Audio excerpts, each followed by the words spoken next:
dimanapun Anda berada. Anda kembali bersama kami pada acara Telaga Tegur Sapa Gembala Keluarga. Saya Gunawan Santoso bersama Ibu Idayanti Raharjo dari Lembaga Bina Keluarga Kristen telah siap menemani Anda dalam sebuah perbincangan dengan Bapak Pendeta Dr. Paul Gunadi. Beliau adalah seorang pakar dalam bidang konseling dan dosen di Seminari Alkitab Asia Tenggara, Malang. Kali ini kami akan berbincang-bincang tentang mengapa anak saya tidak percaya diri. Kami percaya acara ini akan sangat bermanfaat bagi kita sekalian. Dan dari studio kami mengucapkan selamat mengikuti. Pak Paul bicara tentang percaya diri yang dimiliki oleh orang dewasa. Anak-anak pun rasanya juga sudah punya Pak Paul ya, percaya diri itu Pak Paul ya. Iya. Nah itu persisnya bagaimana Pak Paul? Percaya diri pada anak berkaitan sekali dengan tugas-tugas akademiknya. Jadi biasanya kepercayaan diri anak itu berkaitan dengan tugas-tugas sekolah. Kalau ia mendapatkan konfirmasi bahwa ia adalah seorang pelajar yang baik, kemungkinan besar kepercayaan dirinya akan tertopang. Nah, nanti pada masa-masa yang lebih besar lagi, terutama pada masa remaja, kepercayaan diri seorang anak mulai bercabang. Jadi bukan saja pada segi-segi yang bersifat akademik, akan juga bercabang ke misalnya penampilan fisiknya. Jadi anak-anak yang mempunyai penampilan fisik yang baik dan dihargai oleh teman-temannya karena penampilan fisiknya itu akan juga mengalami dukungan. Yang kedua cabangnya adalah dalam hal-hal yang berkaitan dengan pergaulan sosialnya. Jikalau ia diterima dengan baik, maka harga dirinya pun atau kepercayaan dirinya akan tertopang pula. Nah, jadi kita harus memang menyoroti pada kira-kira fase yang mana dalam pertumbuhan anak. Jadi kepercayaan diri itu pada mulanya, pada masa-masa terutama SD, biasanya memang sangat berkaitan dengan prestasi akademik si anak itu. Iya, memang yang banyak bicara tentang percaya diri atau PD ini kan anak-anak remaja itu Bapak ya.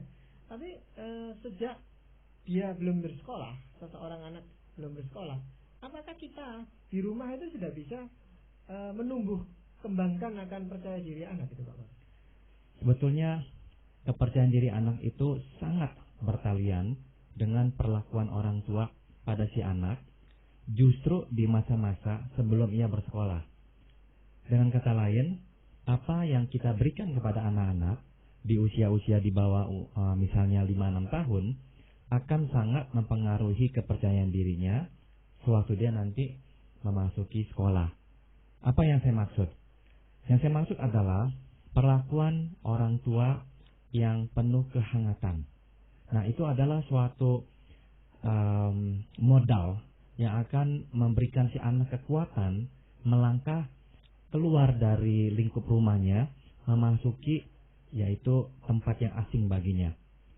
Semakin seorang anak kuat berakar karena dia tahu dia dicintai dan diterima apa adanya di rumahnya sendiri, dia seolah-olah akan mendapatkan lebih banyak kekuatan dan energi untuk melangkah keluar menghadapi tantangan dan tuntutan dari luar, yakni dalam hal ini teman-teman maupun guru-guru sekolahnya. Sebalikannya, kalau si anak mengalami banyak ketegangan dan perlakuan orang tua lebih bersifat kritis, memarahinya, atau dia hidup di rumah di mana orang tua mempunyai hubungan nikah yang tidak baik, atau misalnya rumahnya sangat kacau sekali, terlalu banyak orang dan sebagainya, anak ini justru tidak mempunyai kekuatan. Dia justru merasa lemah, meskipun ya dia mungkin tidak menyadarinya. Jadi akhirnya waktu dia melangkah keluar ke sekolah, dia bukannya berani, tapi justru merasa takut. Nah, rasa takut ini tidak selalu dimanifestasikan dalam bentuk ketakutan, tapi bisa-bisa dalam bentuk pelampiasan, yaitu menjadi lebih badung, menjadi lebih nakal, melakukan hal-hal yang negatif yang tidak diinginkan atau diperbolehkan oleh pihak sekolah ataupun keluarganya. Iya. Kadang-kadang ada orang tua mungkin karena ingin anaknya punya percaya diri itu sejak kecil Pak, lalu dipaksakan untuk masuk ke ruangan yang gelap, melewati lorong yang gelap. Jadinya anak ini tidak malah percaya diri, malah ketakutan ya, seperti tadi yang disinggung Pak Pol itu. Betul sekali. Anak-anak justru akan menumbuh kembangkan kepercayaan dirinya dalam suasana aman. Bukan kebalikannya, yaitu dalam suasana penuh ketegangan dan ancaman. Memang kadang-kadang orang tua berpikir, kalau anak dipaksakan, maka dia akan lebih berani. Sebetulnya, kalau anak itu dipaksakan dan dia mampu mengalahkan tantangan itu, memang dia akan berani. Sebaliknya, kalau anak dipaksakan mengalahkan tantangan itu dan memang dia tidak sekuat itu, dia bukannya makin berani, dia makin ketakutan. Jadi semangatnya atau daya juangnya justru terpatahkan, bukannya dikuatkan. Jadi cara-cara seperti memaksakan anak untuk berdiam dalam ruangan yang gelap, seringkali memang membuat anak bisa bertahan dalam kegelapan. Karena dia tidak ada jalan keluar, dia harus berada dalam ruangan yang gelap itu, lama-lama dia akan tahankan dirinya untuk berdiam dalam ruangan yang gelap. Tapi sesungguhnya yang terjadi adalah, dia itu tidak menghilangkan ketakutannya. Dia hanya untuk sejenak mengesampingkannya. Nah, ketakutan itu akan muncul dan mempengaruhi lebih banyak aspek kehidupannya. Jadi, di luar, dia bukannya akan keluar menjadi seorang anak yang berani. Kebalikannya, dia justru menjadi anak yang mempunyai lebih banyak ketakutan. Namun, dia belajar untuk menyembunyikan ketakutannya itu. Karena dia tahu ketakutan ini adalah sesuatu yang tidak ditoleransi oleh misalnya orang tuanya atau lingkungannya. Jadi dia hanya belajar lebih pandai menyembunyikan ketakutannya. Tapi sesungguhnya di dalam dirinya yang mengalir dengan deras justru adalah ketakutan dan keraguan-raguannya. Bukannya kepercayaan diri yang kita dapat. Kita justru akan menuai keraguan-raguan dirinya. Kalau anak kecil itu sudah dibekali dengan misalnya keterampilan atau les misalnya bahasa Inggris, komputer, apa juga salah satu faktor untuk membekali anak supaya percaya diri, Pak? Orang tua ada kalanya mempunyai anggapan semakin banyak kita membekali anak dengan keterampilan pada usia yang makin dini, maka dampaknya akan makin positif. Anak ini akan menumbuh kembangkan keyakinan diri yang lebih kuat. Tidak sama sekali. Jadi keterampilan-keterampilan yang kita berikan pada anak-anak pada usia yang dini sebetulnya belum mempunyai dampak yang langsung dengan kepercayaan dirinya.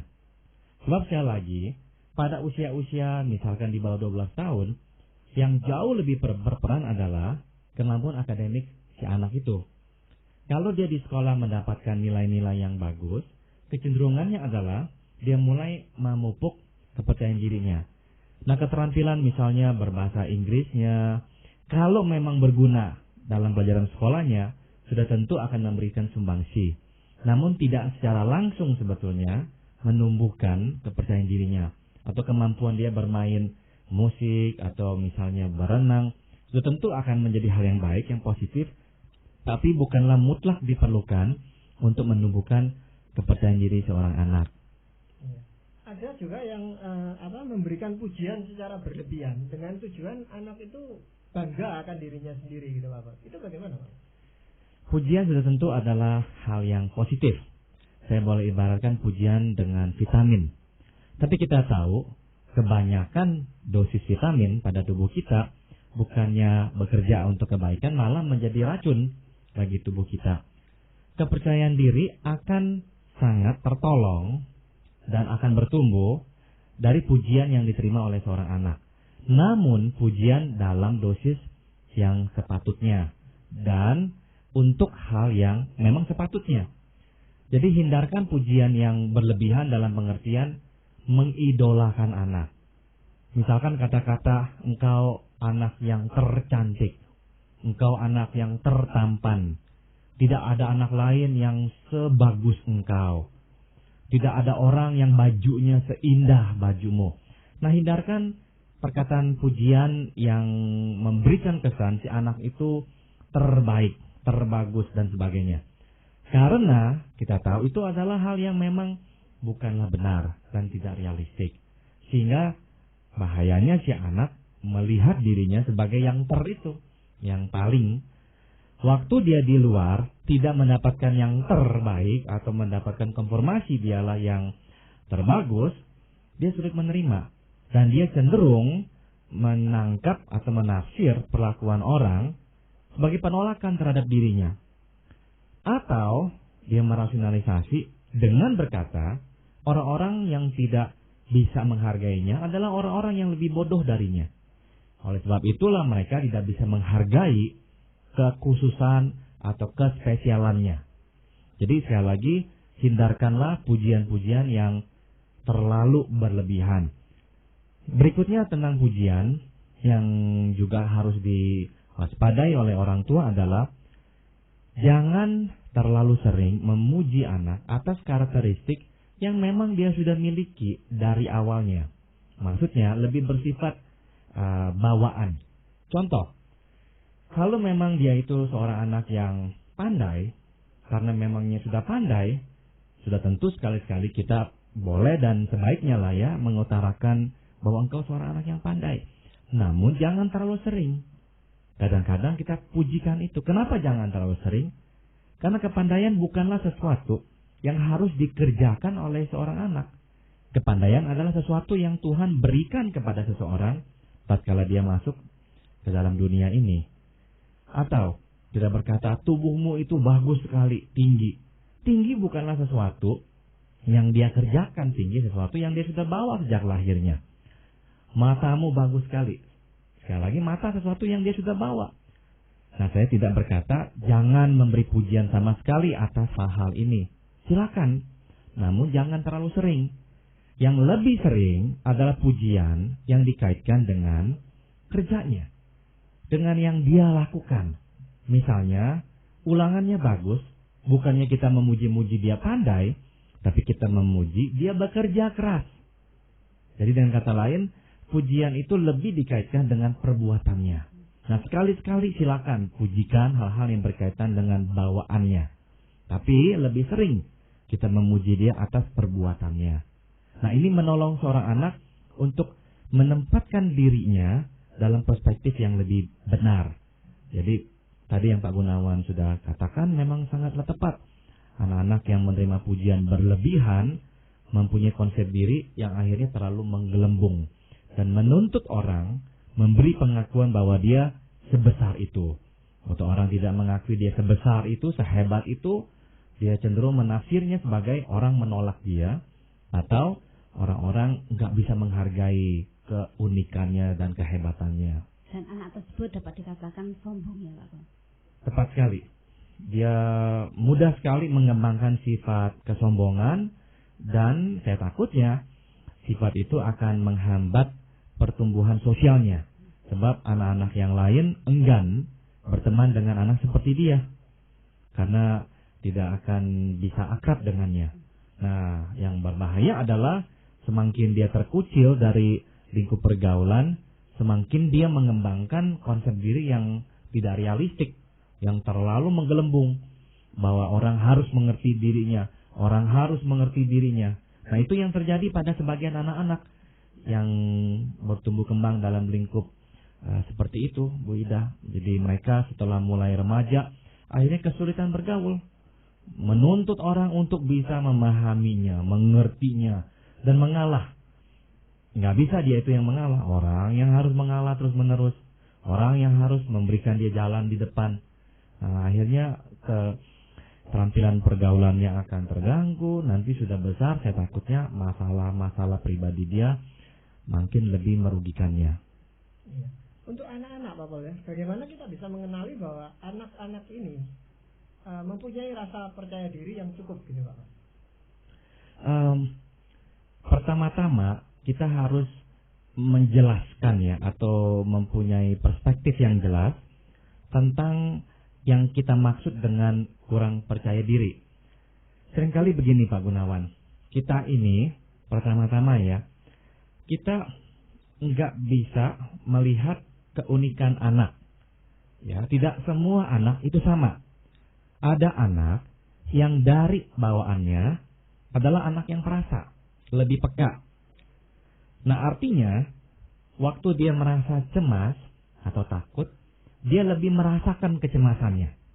Nah, kita mesti berhati-hati untuk tidak melabelkan anak yang perasa ini anak yang tidak percaya diri. Otomatis kalau anak ini kurang perasa, waktu dia rasa cemas karena misalkan dia harus bernyanyi di depan kelas, dia tidak begitu merasakan kecemasannya karena memang tingkat kepekaannya lemah. Nah, sebaliknya anak yang tingkat kepekaannya tinggi akan jauh lebih merasakan ketegangannya. Dan ini dia dampak negatifnya, dia akan lebih terlumpuhkan oleh ketegangannya itu. Nah, jangan sampai orang tua mengidentikan itu dengan kurang percaya diri. Sebab, sekali lagi, dua hal ini tidak langsung berhubungan atau berkaitan. Jadi, menjawab pertanyaan Pak Gunawan tadi, bagaimanakah kita mengenali anak ini percaya diri atau tidak? Pertama-tama, ya, prinsipnya jangan terlalu cepat mengaitkan ini dengan kepercayaan diri. Waktu anak tidak berani nyanyi di depan, jangan terburu-buru menganggap anak kita ini kok kurang percaya diri.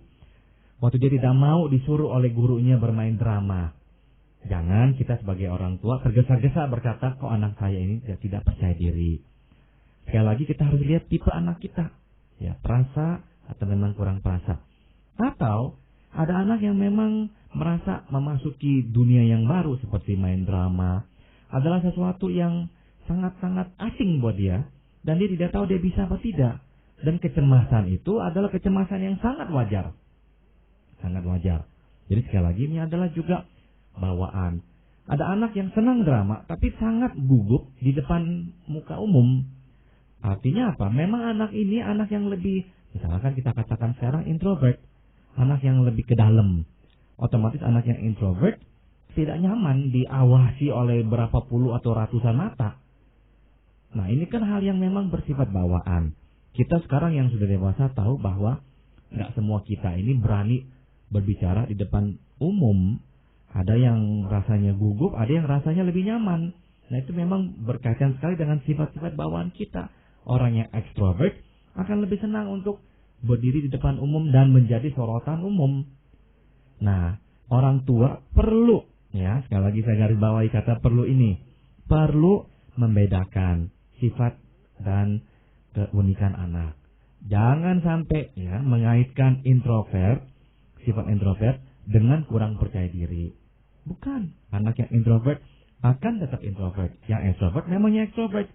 Kita nggak harus membuat semua anak extrovert.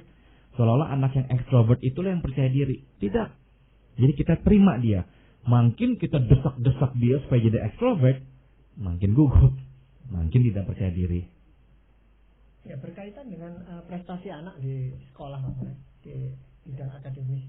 Ada anak yang sebenarnya mampu dalam arti kata diberikan soal-soal di rumah segala, dia bisa mengerjakan itu dengan baik. Tapi tiba gilirannya ulangan atau ujian atau apa, dia mesti gagal di sana. Dia katakan lupa semua yang sudah dipelajari di rumah itu. Nah, itu rasa percaya dirinya yang kurang atau ada masalah lain yang sedang dihadapi, Pak? Itu bisa terjadi karena beberapa sebab, Pak Gunawan. Yang pertama adalah kemungkinan yang umum, si anak tegang pada waktu mengerjakan ujiannya. Nah, kalau orang tua berkata, kenapa harus tegang? Kan seharusnya tidak tegang, itu kan ujian. Orang tua mungkin lupa suasana ujian. Kalau orang tua sedikit saja, ya sejenak mengingat-ingat masa ujian, seharusnya orang tua lebih toleran, ya, terhadap anak yang tegang pada masa ujian atau ulangan. Bukankah suasana ulangan tanpa harus diapa-apakan, ya, sekalipun sudah memberikan rasa tegang, tiba-tiba semua tenang. Tidak ada yang boleh berbicara. Si guru terus menatap semua anak-anak yang sedang mengerjakan tugasnya. Nah, suasana tegang itu memang sangat-sangat dihidupkan pada waktu ujian. Nah, tidak anak akan takut. Jadi suasana tegang memang bisa memberikan pengaruh, sehingga akhirnya dia lupa dalam ketegangannya. Atau yang kedua, ada anak yang memang waktu belajar menyimpan informasi di dalam yang kita sebut short term memory-nya. Jadi memori jangka pendeknya. bukan masuk ke dalam memori jangka panjang. Kira-kira besok, misalkan dia belajar sore ini, besok kira-kira berapa belas jam kemudian dia mengambil tesnya, memori jangka pendeknya itu sudah menguap, tidak ada yang tersisa. Akhirnya waktu dia mengerjakan ujian, dia lupa semuanya. Nah, kalau itu memang kasusnya, dia harus belajar menyicil. Karena dengan sistem cicilan atau tabungan, maka informasi tersebut bisa diselipkan masuk ke dalam memori jangka panjangnya. Nah, itu cara yang kedua. Cara yang ketiga yang bisa kita gunakan, atau maksud saya cara yang bisa kita gunakan untuk menolong anak-anak yang kalau ulangan itu kok bisa lupa, ialah dengan melatih anak ulangan di rumah. Jadi, minta anak siapkan kertas, kita berikan waktunya, kita bilang yuk ulangan sekarang sama mama atau sama papa. Nah, kita berikan dia ujian, kita minta dia selesaikan, kita katakan tidak boleh bicara, suasana kita bikin lebih sunyi di rumah. Nah, kita latih dia mengambil ulangan itu di rumah. Jadi bukan saja memberikan penjelasan dan dia mengertinya, tapi kita memberi dia ulangan di rumah. Nah, suasana ulangan itu akan lebih menyiapkan dia keesokan harinya pada waktu mengerjakan ulangan di sekolah. Tapi biasanya anak lalu mengambil semacam jalan pintas dan berkata minta les saja gitu Pak. Tapi pihak orang tua sebenarnya tidak keberatan itu. Cuman dia melihat anaknya mampu sebenarnya. Itu problemnya. Sekarang saya kira hampir semua orang tua tidak percaya diri. Bukan saja si anak. Hampir semua orang tua tidak percaya diri dengan menggunakan guru les. Jadi orang tua beranggapan bahwa sepandai apapun anak saya, tanpa les tidak akan bisa. Jadi harus dileskan. Nah, jadi seolah-olah les itu menjadi suatu kewajiban yang mutlak. Sesuatu hal yang memang harus dimiliki atau bisa diberikan kepada anak. Tanpa les, anak tidak bisa belajar. Ada betulnya anggapan tersebut karena kenyataannya adalah anak-anak tidak selalu bisa menyerap pelajaran yang diberikan di sekolah. Sehingga memerlukan bantuan ekstra dari guru les. Dan yang lebih sering lagi adalah sebetulnya alasannya orang tua sendiri tidak lagi mempunyai energi atau mempunyai kemampuan memberikan bantuan tersebut kepada anak-anak. Sebab kita ketahui pelajaran sekarang sudah sangat berbeda dengan pelajaran yang kita dulu terima pada masa SD misalnya. Jadi kepercayaan diri kita akhirnya kurang, lebih baik kita limpahkan itu kepada guru les. Ya, tapi itu juga mengakibatkan anak juga tidak percaya diri ya Pak.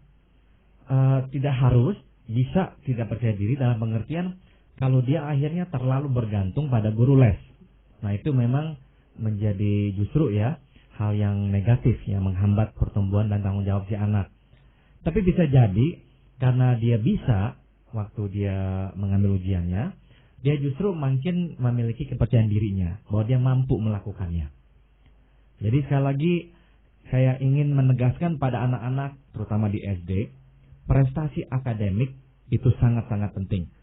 Dan itu adalah boleh dikatakan tiang yang menopang kepercayaan dirinya. Pada waktu dia memasuki usia remaja, barulah kepercayaan dirinya itu dibangun di atas dua tiang yang lainnya. Meskipun prestasi akademik tetap penting. Dua tiang yang lainnya lagi adalah pergaulan sosialnya, dapat diterima atau tidak, dan juga penampilan fisiknya. Kalau dia mempunyai penampilan yang baik, dia akan lebih mudah diterima. Ya, itu suatu pokok yang tentu menarik untuk dibahas lebih panjang lebar pada kesempatan perbincangan yang akan datang. Nah, Bapak, kalau kita kembali kepada rasa percaya diri anak, Bapak ya, ada anak itu di TK dan sebagainya yang sudah ditunjuk oleh ibu gurunya untuk jadi ketua kelas, pokoknya memimpin teman-temannya. Dari situ bisa tumbuh rasa percaya diri juga, Bapak. Bisa. Tapi sekali lagi, ini sangat bergantung pada tipe si anak. Kalau memang dia dasarnya introvert, meskipun dia diberikan kesempatan memimpin, dia tidak terlalu menikmatinya. Justru bagi dia itu adalah kewajiban yang ya dia harus kerjakan. Dia tidak gamang, tidak ragu-ragu, tapi juga dia tidak terlalu menikmatinya. Justru kalau diminta lagi, dia akan cenderung berkata tidak mau. Jadi anak-anak yang pada dasarnya introvert akan menghindarkan diri dari tugas-tugas yang mengharuskan dia berada di tengah-tengah umum. Kalau anak itu memang ekstrovert, seolah-olah kita akan berkata, wah dia semakin berkembang karena diberikan posisi sebagai ketua kelas atau pemimpin. Tapi sekali lagi, ya saya mau orang tua memperdalam definisi atau pemahaman akan kepercayaan diri anak. Jangan terlalu mudah mengaitkan perilaku atau sikap ekstrovert dengan kepercayaan diri. Anak yang introvert pun tetap bisa percaya diri. Namun sekali lagi karena dia introvert, dia tidak memperlihatkan rasa percaya dirinya secara lebih nyata. Ya, itu dia bedanya. Iya. Tapi tetap dapat dikenali gitu Pak Boleh, bahwa anak yang introvert ini punya rasa percaya diri itu tetap bisa dikenali ya? Dari prestasi akademiknya dan sebagainya gitu. Iya, dari prestasi akademiknya atau perilakunya yang lebih berani untuk mengambil resiko. Itu kita biasanya gunakan sebagai tolak ukur bahwa dia mempunyai keberanian atau kepercayaan diri. Tapi sekali lagi saya mau memperdalam itu Pak Gunawan ya, jangan sampai kita terlalu mudah mengaitkan berani ambil resiko dengan kepercayaan diri. Sebab anak yang introvert cenderung memang nggak terlalu mau ambil resiko, tapi toh tidak berarti dia tidak percaya diri. Percaya diri jadinya lebih mengacu kepada apa kebisaannya dan apa ketidakbisaannya. Apakah dia mengenali kedua aspek dalam kehidupan itu dan berhasil menerimanya. Anak yang berhasil menerima keduanya, apa yang dia bisa dan apa yang tidak dia bisa, kita katakan dia adalah anak yang percaya diri. Iya, tapi kita sebagai orang tua punya tugas untuk menciptakan rasa aman di sekitar anak itu supaya rasa percaya dirinya tumbuh gitu. Betul, betul sekali. Ya, sehubungan dengan perbincangan kita itu firman Tuhan mengatakan apa? Saya akan membacakan dari Mazmur pasal 49 ayat 17 dan 18. Janganlah takut apabila seseorang menjadi kaya, apabila kemuliaan keluarganya bertambah. Sebab pada waktu matinya semuanya itu tidak akan dibawanya serta kemuliaannya tidak akan turun mengikuti dia. Tuhan memberikan kita pesan di sini yaitu milikilah perspektif hidup yang tepat. Bahwa kemuliaan seseorang tidaklah bergantung pada kekayaannya. Dengan kata lain, kalau saya boleh terjemahkan dalam konteks yang kita sedang bahas ini, hati-hati sebagai orang tua agar kita tidak menempatkan harta atau hal-hal yang bersifat sangat-sangat fisik pada porsi yang terlalu besar. Karena itu justru akan menimbulkan tekanan yang berlebihan pada anak dan akan justru membunuh kepercayaan dirinya, bukan menumbuhkannya. Sekali lagi justru yang penting bagi kepercayaan diri anak ialah perlakuan orang tua yang penuh kasih dan penuh penerimaan. Ya. Terima kasih Bapak. Jadi demikianlah tadi saudara-saudara pendengar, Anda telah mengikuti perbincangan kami dengan Bapak Pendeta Dr. Paul Gunadi dalam acara Telaga Tegur Sapa Gembala Keluarga. Kami baru saja berbincang-bincang tentang mengapa anak saya tidak percaya diri. Bagi Anda yang berminat untuk mengetahui lebih lanjut mengenai acara ini, kami persilakan Anda menghubungi ke Lemban, Malang. Saran-saran, pertanyaan, serta tanggapan Anda sangat kami nantikan. Akhirnya dari studio kami ucapkan terima kasih atas perhatian Anda dan sampai jumpa pada acara Telaga yang akan datang.